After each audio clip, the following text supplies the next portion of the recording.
Jadi gini, hari ini kita akan belajar tentang eksperimen fisika menggunakan untuk mengukur partikel, partikel gamma, alfa, beta, gamma, dan yang lainnya. Alat yang akan kita gunakan adalah webcam, webcam based particle detector, gitu ya. Jadi pada beberapa kegiatan radioaktivitas biasanya menghasilkan beberapa partikel yang tidak stabil, kemudian juga ada beberapa yang dapat berubah, dan pada kondisi tertentu dia akan menghasilkan memancarkan partikel yang relatif berat sampai yang ringan. Mulai dari yang berat itu alfa, dia biasanya ukuran partikelnya besar, mudah sekali terionisasi, mengionisasi bahkan gitu ya. Tetapi karena dia berat, maka lintasannya cuma maksudnya dia hasil ininya ionisasinya jaraknya sangat kecil. Ukurannya mungkin di bawah 1 senti gitu ya, bawah 1 mili atau bahkan 1 senti gitu. Kemudian yang beta partikel karena dia adalah istilahnya beta partikel itu adalah partikel yang kebalikan dari elektron sebenarnya. Ya, dia ukurannya kecil, masanya ringan, dan jangkauannya sangat jauh. Tetapi karena dia bermuatan gitu ya. Ya, dia bermuatan, karena bermuatan dia mudah terionisasi. Ya, walaupun penetrasinya cukup besar gitu ya. Tetapi ada satu lagi yaitu gamma partikel atau sinar gamma lah gitu. Partikel gamma, maaf. Dia tidak bermuatan, tetapi dia berfungsi seperti gelombang. Nah, ini ada beberapa hal sinar gamma atau partikel gamma ini sulit terdeteksi. Ya, bahkan dia bisa menembus beberapa senti logam gitu. Ya. Nah, pada ini adalah konsep dasar ya, maksudnya nah, pada misalnya perangkat-perangkat yang besar seperti di CERN, CERN gitu ya, CERN, mereka mendeteksi radioaktivitas itu, ya alfa, beta, gamma, bahkan yang lain, dia menggunakan keping CMOS atau detektor semikonduktor, di mana detektor semikonduktor ukurannya besar, ya. Satu detektornya saja bisa sampai ukuran 1 meter gitu ya. Intinya adalah detektor CMOS ini dia mendeteksi keberadaan atau lintasan dari partikel tersebut, partikel yang dihasilkan dari kegiatan radioaktivitas ya. Nah, biasanya ketika partikel itu melintas pada suatu daerah gitu ya, maka dia akan tercipta ionisasi ya. Jadi intinya adalah memeriksa proses ionisasi, adanya terbentuk muatan elektron atau hole-nya ya. Gitu ya, elektron atau hole-nya. Nah, yang menarik adalah ketika terbentuk muatan elektron pada lintasan tersebut, maka dia akan terdeteksi pada CMOS-nya. Nah, CMOS itu ternyata dimiliki oleh webcam. Jadi webcam itu sebenarnya pada dasarnya adalah ketika cahaya mengenai ke sensor CMOS-nya, maka si cahaya tadi akan menghasilkan elektron ya, elektron, sehingga si elektron akan terdeteksi oleh piksel-piksel pada CMOS ini. Jadi pada piksel-piksel CMOS ukurannya sangat kecil gitu ya. Jadi nanti kalau misalnya ada elektron di satu pikselnya, maka piksel ini akan memberikan informasi tentang adanya cahaya. Sekaligus juga kalau energinya tinggi, ya si elektronnya itu, maka dia akan menentukan juga warnanya. Jadi kalau misalnya si partikel itu melintasi pada pixel-pixel ini, si CMOS ini akan berperilaku sebagai detektor ya untuk keberadaan elektron sebenarnya.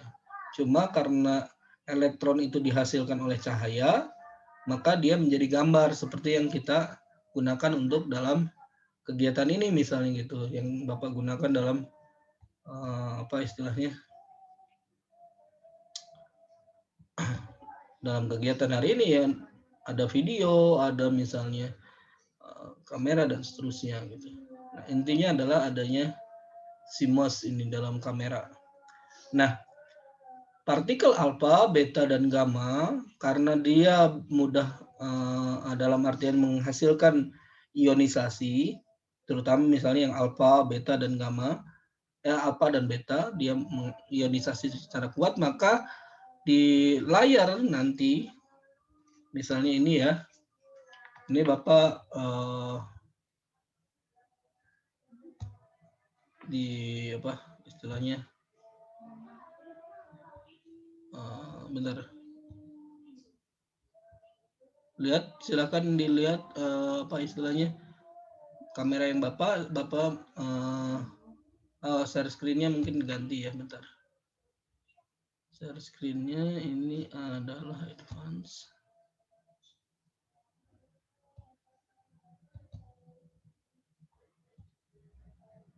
Switch kamera. Bentar ya.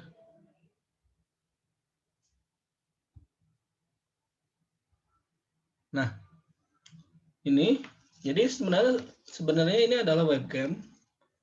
Cuma di webcam ini intinya adalah bagian yang apa istilahnya, lensa Bapak lepaskan di bagian lensanya ini.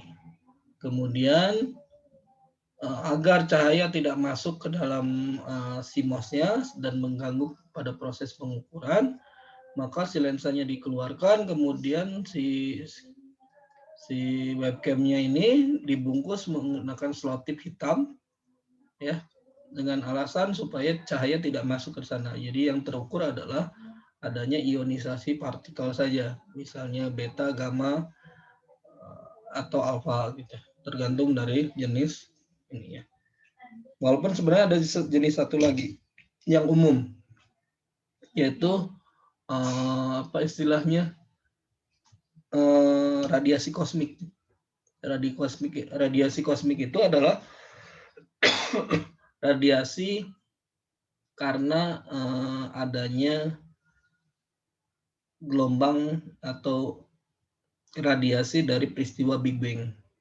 Di peristiwa pembentukan alam semesta, dia masih menyisakan radiasi kosmik, dan kita akan ukur, misalnya contoh ya, ini, bentar. Nah, ini sebenarnya warna hitam ini adalah webcam yang dihasilkan oleh webcam yang Bapak tadi modifikasi tadi ya, yang Bapak modifikasi. Coba perhatikan sebenarnya kalau misalnya mata kita jeli, ya, ini bukan benar-benar murni layar hitam, tetapi ada bintik-bintik yang berubah-ubah secara periodik gitu ya. Jadi kayak misalnya kalau kita punya layar TV zaman dahulu gitu ya, yang tidak digital, maka ketika kita nyalakan dia seperti ada banyak semut katanya gitu ya. Sebenarnya dia bukan banyak semut karena si TV-nya rusak sebenarnya. Tetapi memang secara alamiah si TV-nya, antena TV itu mendeteksi adanya gelombang kosmik. Ya.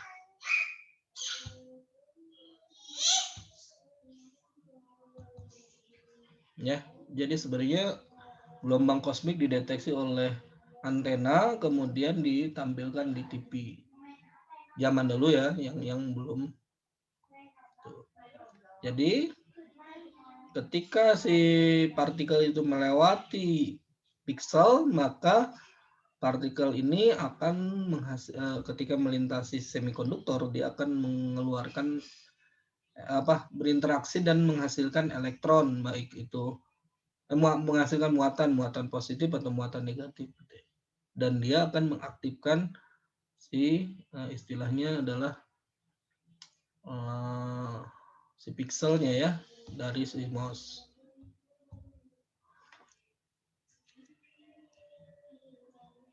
Oh, bentar, Bapak ekstrak dulu ya.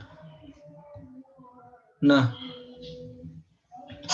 untuk mengukur lebih jelas, maaf.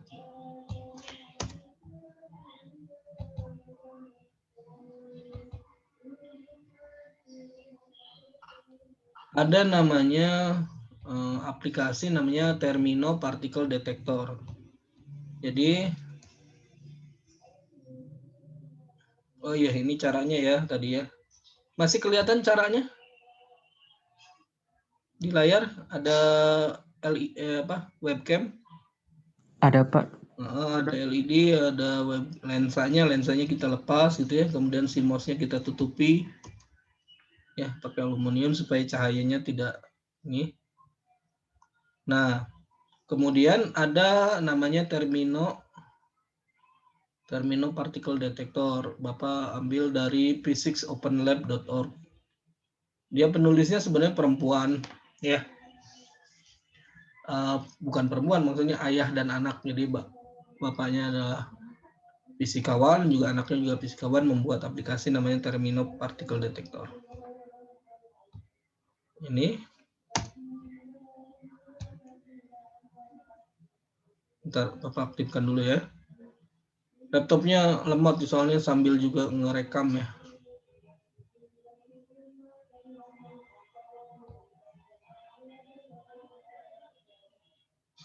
Kok belum juga ya? Oh, udah.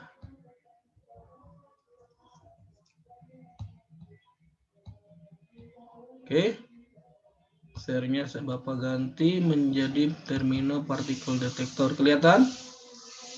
Ini aplikasinya yang Bapak tampilkan. Termino Particle Detector. Kelihatan nggak? Kelihatan, Pak. Oke. Kelihatan. Nah, caranya di layar kan belum mulai ya. Pilih dulu USB kameranya. Kebetulan Bapak pakai ada banyak ya, ada 5 webcam. Ada yang USB ya. Yang ini. Bapak klik. Mati dulu. Nah, ini layarnya udah hitam berarti si USB webcamnya sebagai detektor sudah sudah aktif lah ya. Gitu. Kemudian kita klik start. Oke. Nah, sebenarnya si webcam ini mulai dia mendeteksi karena Bapak nggak bawa apa ya istilahnya sumber radiasi ke rumah, nggak boleh ya. Jadi sekarang kita akan deteksi keberadaan sinar kosmik ya. Jadi ini bisa di save gambar ini, save keadaan saat ini atau save totalnya. Bapak save totalnya, Bapak simpan di PC ya.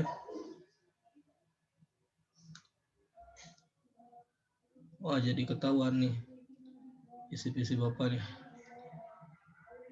Mana nih? Oke. Ya. Nah sekarang 59 detik ya, 60 baru 1 menit sudah terdeteksi 120 partikel. Bagaimana cara ngelihatnya? Nah, cara ngelihatnya satu persatu kita lihat di daerah sini. Nah, mana yang dia mulai ngedeteksi? Nah, di sini nih ada nih. Dia mulai kedeteksi di sini. Atau mungkin ini cacat bawaan. Di sini nih. Kelihatan nggak ini ada warna hitam warna putih di sini dot. Yang tadinya nggak ada di. Ya. Ini di sini, di sini. Sini. Kelihatan? Nggak kelihatan, Pak. Hah? Hitam Nggak kelihatan. Nggak jelas, di sini mah hitam aja. Iya, hitam aja, Pak. Iya, Pak. Wah, matanya harus dilatih nih. Oke, tunggu aja ya. Biasanya puluhan menit untuk deteksi kosmik mah. Bahkan 1 jam. Ya udah, ngeliatin layar aja. Oke, bentar ya. Bapak kasih contoh.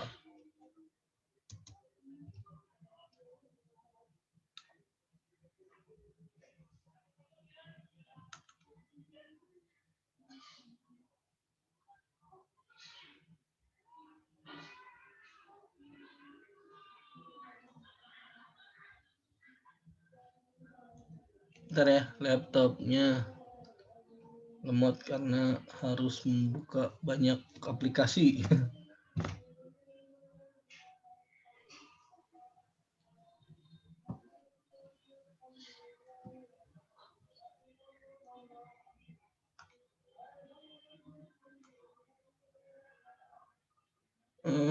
Bentar, mana tadi tehnya? Nah ini adalah citra yang Bapak ambil di awal tadi. Ya, di awal. Sebelum kuliah ini Bapak sudah coba-coba di sekitar 200 detik ya. Nah, dapatnya adalah sekitar 350 partikel. Coba perhatikan, di sini anggaplah blank warna hitam ya. Ada beberapa titik di sini. Sini, tapi nggak kurang jelas. Kemudian Bapak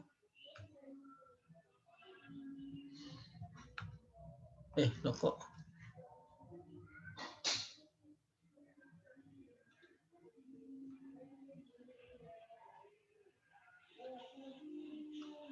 Bentar ya, stop share dulu ya. Oke.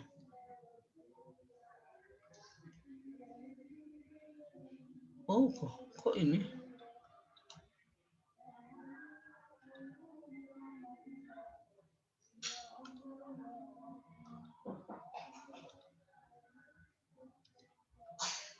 Bentar ya.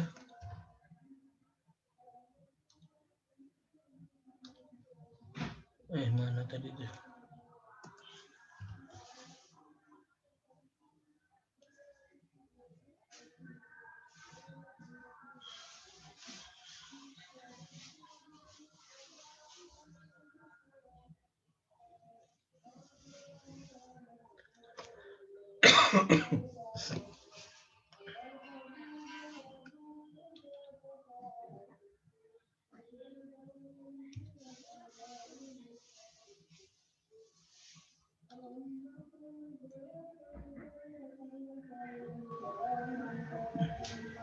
Ya, di detik 200 dia belum ada datanya di sini. Sebenarnya di sini ada nih. Ada sini atau ini nih, di sini. Ya, di sini juga ada. Cuma mungkin kurang jelas ya. Nah, Bapak buka lagi yang satu lagi.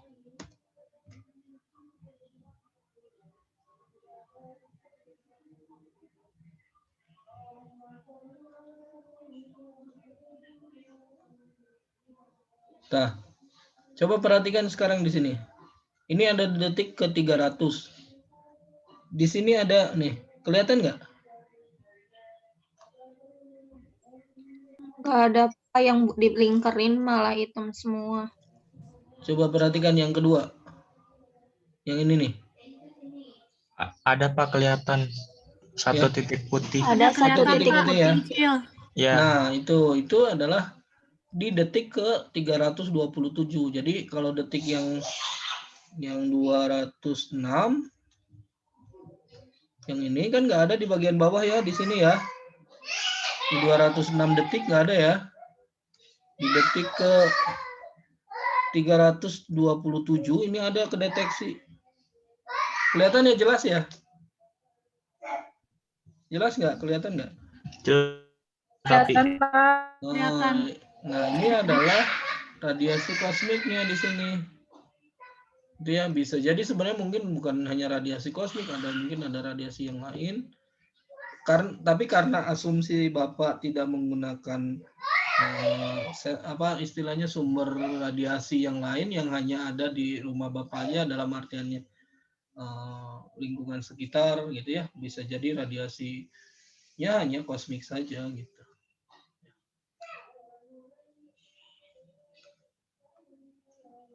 Bentar ya.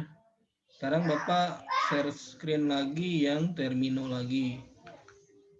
Nah, coba perhatikan sekarang di layarnya. Kelihatan nggak ada beberapa banyak bintik? Daerah sini, atau masih hitam? Masih hitam, Pak. Masih hitam. Nggak kelihatan, Pak. Blank, Pak. Atau mata saya yang rusak.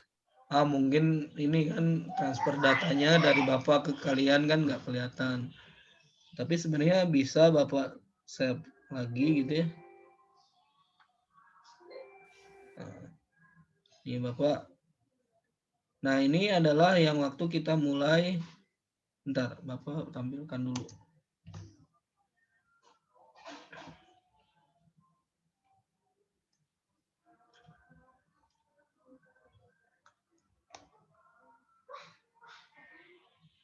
Bentar, mana itu? Nah, ini adalah waktu kita 54 detik tadi di awal ya. Nggak kelihatan blank hitam ya. Kelihatan blank hitam? Iya, Pak. Caranya kita ini apa lihat ubah itu ya. Nggak kelihatan kan? Nah, apa berbesar nih ya? Tuh. Kelihatan nggak ada di sini?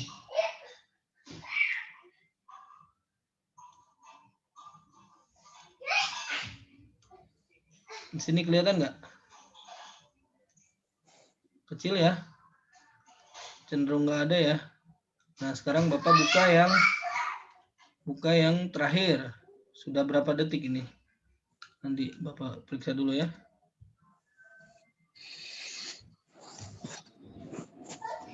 Harap bersabar ya. Ini yang 450 detik.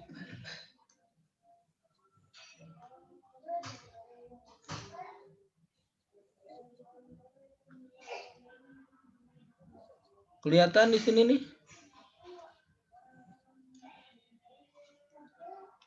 Sini ada titik 2 ini. Di sini juga ada.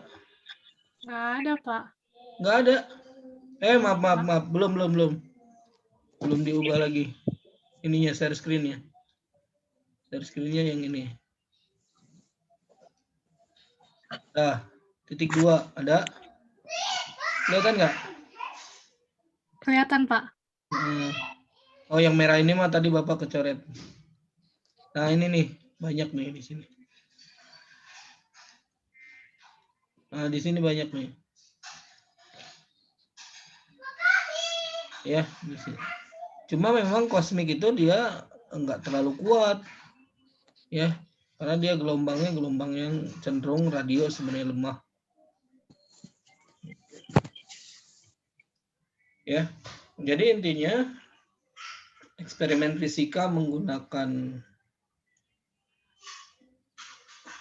apa istilahnya? Webcam itu bisa mendeteksi. Nah, ini contoh adalah karena ini menggunakan Logitech ya yang webcam yang dipakai oleh ini, tapi yang Bapak bukan Logitech yang murah yang waktu awal sebelum pandemi harganya 60 ribuan, di bawah 100 lah. Sedangkan Logitech di atas 300-an dulu saja, sekarang udah berapa ya? Mungkin terakhir Bapak beli Logitech 200-an, tapi sekarang udah hampir 1 juta ya. Dulu ya waktu pandemi terakhir waktu lagi tahun 2020-an gitu ya. Sekarang mungkin udah murah lagi itu. Nah dipakai Logitech itu kalau misalnya ini terlihat banyak partikel yang terdeteksi. Ya. Banyak banget. Ini waktunya 1000 detik ini. Ya kan? Nah, ini adalah apa ini? Source-nya ini adalah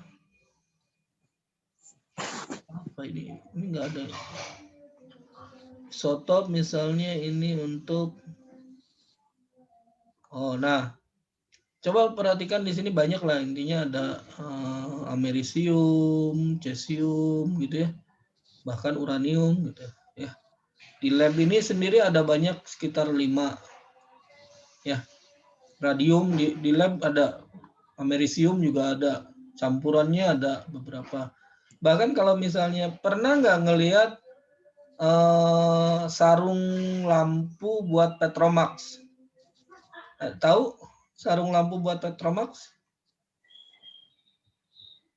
Enggak, Pak. Nah, sarung lampu buat Petromax itu pernah dengar Petromax kan? Pernah, Pengen, Pak. Pak. Hah? Pernah. Pernah dengar aja ya. Nanti carilah. Nah, ternyata sarung lampu buat Petromax buat yang nyalanya itu ada bahan thorium dan uranium di dalamnya. Jadi yang pewarna merahnya itu sarungnya ini dia terdiri dari thorium dan uranium. Bahkan radium juga ada gitu ya. Nah, ini contoh adalah kalau pakai amerisium. Ini sudah juga dilakukan juga di lab ya. Ternyata memang amerisium ini cenderung sumber alfa sebenarnya ya, sumber alfa, dan dia termasuk istilahnya adalah dia mampu waktu paruhnya itu sekitar 400 tahun. Ya, dia memancarkan radiasi alfa. Biasanya radiasi alfa kalau kita lihat perjelas lagi, umumnya adalah titik. Kenapa? Karena lintasannya sendiri, ya lintasannya energinya tinggi gitu ya, makanya titik-titiknya besar, titik-titik besar, tetapi lintasannya sedikit. Jadi dia ketika langsung menumbuk piksel udah habis gitu. Biasanya dia hidrogen sebenarnya, sifatnya alfa itu mirip dengan hidrogen. Ya. Jadi karena dia berat, kemudian juga istilahnya mudah terionisasi, jadi lintasannya titik, tapi energinya tinggi. Gitu ya. Tapi ada juga yang kecil-kecil yang sifatnya adalah reaksi radiasi beta ya. Atau gamma lah. Ya. Nah, contoh lain misalnya adalah cesium. Kalau cesium dia istilahnya radiasinya adalah radiasi beta. Yang radiasi beta kecenderungannya adalah energinya kecil, tetapi lintasannya panjang, maka dia menghasilkan lintasan-lintasan yang cukup panjang. Ya, lintasan panjang tuh ya dalam tanda kutip beberapa milimeter saja ya, bahkan lebih kecil di sana gitu. Ya, ini lintasannya panjang, cukup banyak. Itu adalah radiasi untuk beta. Itu ya. Nah, ini kalau sodium. Sodium itu natrium ya. Ya, cuma dia yang cari yang radioaktifnya gitu. Dia kecenderungannya adalah ya, dia beta plus ya, dan gamma. Karena beta plus dan gamma, maka lintasannya cukup panjang-panjang. Yang pendek, rada pendek ini adalah beta plus, yang lebih panjang lagi ini adalah gamma. Ya, gitu. Waktu yang dibutuhkan 3.600 second atau 1 jam. Jadi kalau mau mengamati seperti ini harus di running si alatnya itu dalam waktu 1 jam. Tetapi mudah kok ini maksudnya deh. Kita tinggal setting alatnya, nyalakan aplikasi si terminalnya tadi, kemudian sudah diamkan saja. Tunggu 1 jam, ditanya kemana makan gitu. Dia akan istilahnya, nah, ini bentuk lintasannya nih. Lintasannya. Ukurannya 17 kali 17. Kira-kira panjangnya 17 piksel, lebarnya 17 piksel. Ya. Jadi kalau kira-kira sekitar 144 mikrometer gitu ya ini lintasannya. Oh iya, sodium itu karena sifatnya sama, bukan sifat, dia sodium itu tulisnya sebenarnya natrium ya. Jadi kalau misalnya kita mendapatkan mononatrium glutamat ya, MSG, monosodium glutamat, ya itu sebenarnya sama dengan mononatrium glutamat. Ya, yang sering kita tertipu ya. Tanpa MSG misalnya, sebenarnya dia adalah sama saja dengan yang dengan MSG gitu. Kemudian strontium ada menghasilkan radiasi beta juga sama, dia tuh panjang, cuma dia kuat, cukup banyak radiasinya karena ada beta 1 dan beta 2 Sehingga dalam 1000 second saja dia sudah menghasilkan citra yang cukup besar. Ini pun sama, sekitar 198 mikrometer. Ya. Kalau thorium seperti ini. Ya, tapi dia tuh sulit terdeteksi. Kenapa? Karena banyaknya adalah gamma sebenarnya ya. Ini alfa, gamma gitu. Ini beta, gamma, alfanya alfa, beta, gamma, beta, gamma. Jadi dominannya adalah gamma. Kecuali yang kalau PB, kalau uranium dominan adalah gamma, radium adalah gamma dan alfa. PB itu dia adalah beta, alfa. Ya. Jadi karena dia adalah gamma, sulit terdeteksinya sebenarnya. Ya, sulit terdeteksi. Kenapa? Karena lintasannya tidak mudah terionisasi. Si partikelnya tidak mudah terionisasi dan menghasilkan. Jadi mungkin yang terdeteksi adalah betanya saja gitu. Kalau uranium gitu. Alfanya saja, maaf. Kalau radium misalnya beta dan alfa gitu.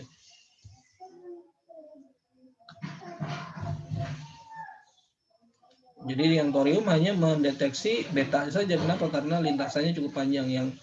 Yang gamma-nya sulit terdeteksi. Kenapa? Karena dia tidak terionisasi ya.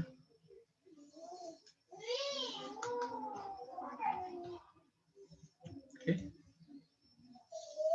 Kalau misalnya uranit, sumber uranium ya.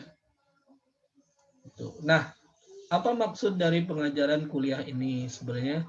Kalau kita nanti misalnya jadi ahli dalam bidang kebumian gitu ya, dan kita ingin mendeteksi apakah dia bahannya meradiasikan sinar apa atau bahannya ini dia radioaktif atau tidak, ya kita bisa sebenarnya secara sederhana menggunakan webcam sebagai alat uji, gitu ya.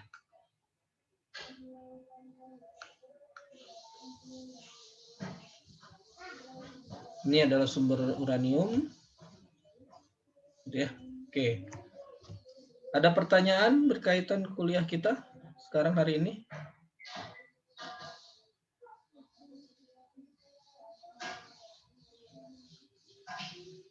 Ayo. Atau bentuk kuliahnya penugasan saja? Pak, mau nanya. Hah? Mau nanya, Pak. Ya, silakan. Kalau itu kan ada kayak apa sih namanya teh, bahaya radiasi nuklir itu teh sebenarnya apa yang terjadi di tubuh teh? Oh, ya itu dia sebenarnya dasarnya itu adalah adanya ionisasi. Ya. Jadi si partikel tadi ketika kena tubuh, dia akan mengionisasi atom-atom di sekitar lintasannya. Nah, ketika dia mengionisasi itu, dia kadang mengubah ikatan kimia. Ya. Bahkan kalau misalnya radiasinya cukup banyak, bisa sampai membakar karena si elektronnya kuantitasnya banyak dan dia akan membakar dalam tanda kutip kelebihan elektron yang cukup tinggi seakan-akan dia di-strum gitu. Tapi satu titik saja. Ya. Nah, karena dia mudah mengionisasi dan mengubah ikatan kimia, maka dia akan membentuk kanker. Istilahnya seperti itu kalau kena tubuh.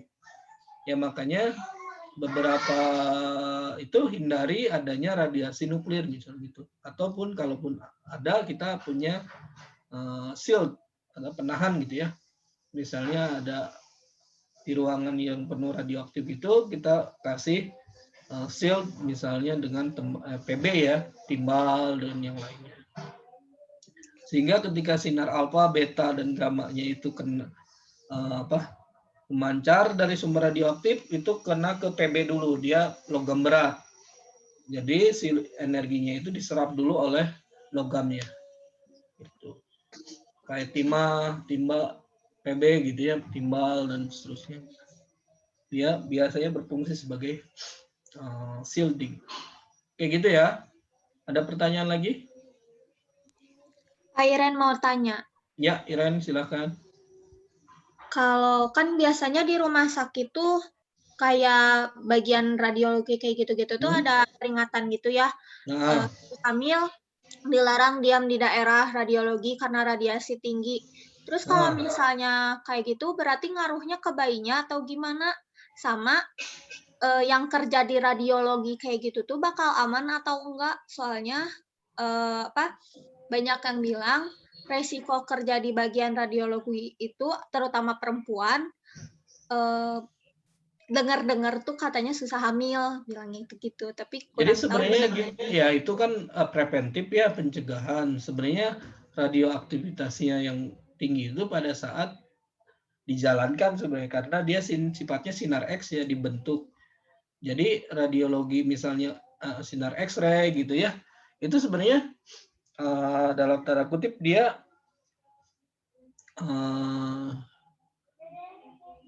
alatnya dijalankan, jadi ada alat X-ray dijalankan, baru dia akan memancarkan sinar X. Ya, kalau sinar radiologi yang untuk sinar X gitu ya, dijalankan, baru dia ada pancaran. Nah, itu untuk menghindari saja, gitu. Menghindari kalau misalnya ada, sebenarnya kan berlapis itu dalam artinya alat, kemudian juga tempat pengukuran di ruangan tertentu, ada shield-nya.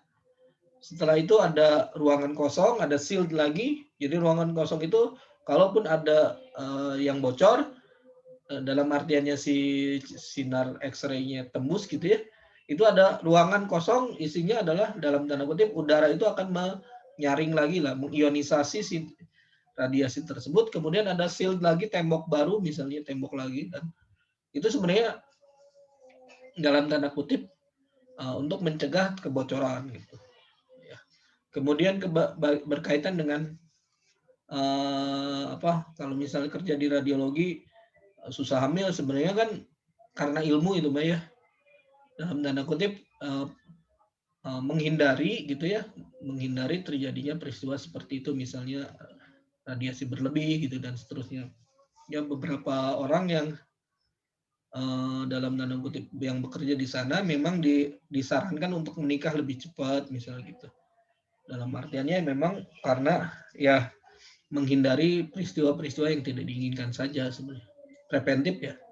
Bukan memang akan kena radiasi lebih tinggi, justru mungkin karena kesadarannya lebih tinggi, dia dalam artiannya mencegah lebih baik dibandingkan orang yang awam gitu. Ya. Yang ternyata radiasi alat X-ray itu dalam tanda kutip ketika sedang tidak digunakan, ya itu sangat rendah, hampir sama seperti kita berada di kamar gitu ya. Bahkan orang yang merokok itu lebih menyerap radiasi nuklir atau radiasi plutonium itu lebih banyak dibandingkan orang yang bekerja dalam bidang radiologi gitu. Ya, yang ternyata misalnya di daun rokok itu, tembakau, dia sebenarnya menyerap beberapa unsur radioaktif lebih tinggi dibandingkan daun-daun biasa. Jadi berdasarkan berdasarkan preventif sajalah intinya kalau orang bekerja dalam bidang itu, karena kan mencegah lebih baik daripada mengobati gitu. Itu sih sebenarnya yang setahu Bapak ya. Oke, ada pertanyaan lagi? Cukup Iran? Jawabannya? Pak, terima kasih. Ya, ada Tarisa mau tanya? Raihan? Ayo. Ayo mau nanya, ayo. Fatihah? Wildan mana Wildan? Kok nggak ada suaranya? Bapak, maaf. Ya. Iren mau tanya lagi dikit. Ya, silakan Iren. Gak tahu sih ini nyambung atau enggak, cuman kan kemarin tuh sempat, udah lama sih sebenarnya, ada katanya kalau kamera laptop yang nggak ditutupin itu tuh rentan kena hacker gitu. Terus kalau kamera laptopnya kayak dibiarin terbuka, walaupun kita nggak ngelakuin aktivitas melalui kamera laptop semacam on-cam di platform Zoom ataupun Google Meet kayak gitu-gitu tuh katanya suka ada yang ngeliat karena kena hack. Itu tuh emang benar adanya atau cuman isu aja sih. Soalnya bingung. Terus ada yang bilang kalau kameranya dilindungin kayak pakai penutup gitu tuh malah jadi ngehalangin si sensornya. Ya intinya sih memang kalau dihalangin sensornya nggak akan kena cahaya, cuma kan aplikasinya jalan atau enggak sebenarnya. Tapi Bapak kurang paham sebagian itu, cuma intinya sih ya preventif saja lah. Kalau misalnya penggunaan apa, kita nggak tahu kan laptop kita sudah dihack atau enggak gitu ya. Ya tapi ya preventif saja lah. Ya jangan sampai misalnya melakukan yang tidak, ya dalam artiannya misalnya laptopnya berjalan gitu, kitanya jalan-jalan di depan laptop gitu. Ya tapi bagian itu Bapak nggak paham sih. Tapi intinya sih preventif lebih baik daripada mencegah ya, mencegah daripada apa istilahnya daripada kejadian baru misalnya gitu. Itu sih yang Bapak paham gitu. Tapi selebihnya Bapak nggak ngerti bagian itu. Ya. Tapi memang sih sebenarnya secara aplikasi mungkin saja ya. Gitu. Secara aplikasi mungkin aja. Oke? Oke, Pak. Makasih, Pak. Ada lagi? Andi mau tanya, Andi? Raihan mau nanya lagi? Widya? Oke. Sebenarnya aplikasi ini tidak usah buat dalam tanda kutip webcam sendiri, misalnya pakai webcam yang ada di laptop juga bisa. Caranya adalah tutupin webcam di laptop itu pakai selotip warna gelap, hitam misalnya, atau tutupin pakai kertas supaya tidak menerima cahaya dari luar misalnya gitu. Kemudian jalankan aplikasinya gitu, dan itu bisa kita mengukur sinar kosmik di daerah kita sendiri. Nah, mungkin Bapak sebagai ini minta kalian merekam sinar kosmik di daerah kalian minimal misalnya berapa detik maunya. Kalau di sini 1 jam gitu. Kira-kira menyalakan itu 1 jam bermasalah nggak? Enggak, Pak. Nggak masalah, Pak. Nanti gambarnya yang totalnya di save ya. Jadi menyimpan gambar secara total. Ya. Nah, beberapa ini aplikasinya itu kadang bahasa ini ya, bahasa Italia ya. Jadi bisa dipilih mau yang pakai bahasa Inggris atau bahasa Italia.